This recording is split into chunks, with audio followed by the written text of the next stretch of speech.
Now, I wish I could tell you otherwise, but after numerous ultrasounds and blood draws, we have determined that my pregnancy is once again not progressing and is not viable.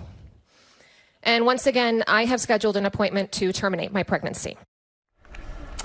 Welcome back to GMA 3. That was Arizona Senator Eva Burch revealing to the Senate, on the Senate floor, her plan to get an abortion after her pregnancy was determined to be non-viable. Senator Burch has since had the abortion just weeks before Arizona announced a near total ban on the procedure dating back to an 1864 law.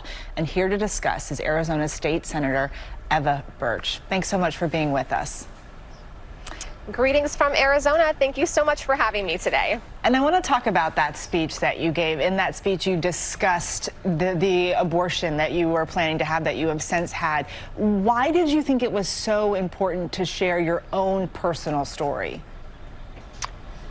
Well, I really wanted to have the opportunity to bring people along with me. I was still pregnant when I made that speech, and I know that a lot of people might have questions or curiosities about abortion and the process, and I wanted them to have a way in. I wanted to tell my story and to bring people along with me to break through some of the stigma about what abortion care looks like and also about who the abortion patient is.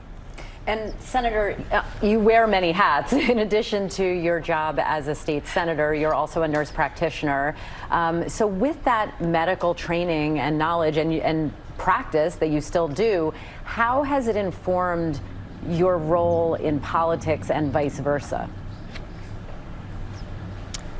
Oh, I think it's so critical. It's good for me to have an understanding because I am at sort of the critical crossroads of this discussion, not only as a medical provider and as an abortion patient, but now as a lawmaker. I've really been able to see the cracks in all the ways that the laws that we have in Arizona are failing the people of Arizona. Everyone is treated the same in the abortion clinic, regardless of their circumstance or what brings them there that day. And medical providers have no discretion to be able to look at a patient's situation and make appropriate accommodations or make changes to the counseling that they receive beforehand. So it's not only that our laws are restrictive, but they also don't give providers any discretion.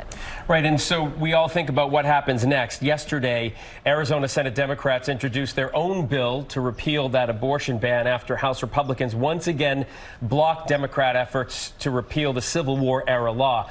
Last night on one of our other programs here at ABC, I spoke with your Republican colleague, Representative David Cook. He told me he believes that this will eventually be repealed. Are you hopeful? Well, if we do the right thing, then it will be repealed. And I do appreciate the optimism, but the facts are that we have now had this come before us in the legislature twice, and we have only been able to get 3 out of 47 Republican lawmakers to vote to even hear a bill to repeal this law. And so that's not an encouraging number for me. But what we know for certain is that 90% of Arizonans, just from polling done in the last year, do not agree with a complete ban on abortion like the one that we're seeing right now. So it is our obligation to represent the people of Arizona and to repeal this ban, and we should be doing it as quickly as possible because the people of Arizona are calling for it. People all across the country are calling for it. Arizona Republicans have indicated they might try to use a ballot initiative to keep an abortion ban in place there. What do you think of that?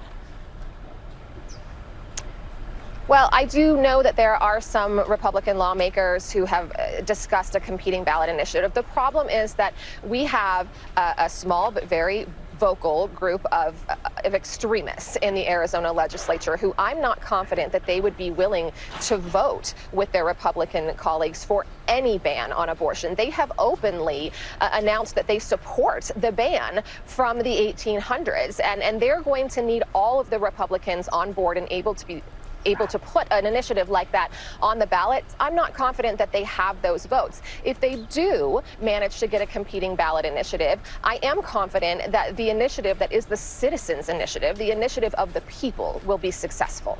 All right, Arizona State Senator Eva Burch, courageous to share your story. We appreciate it, and thank you so much. Thanks for having me.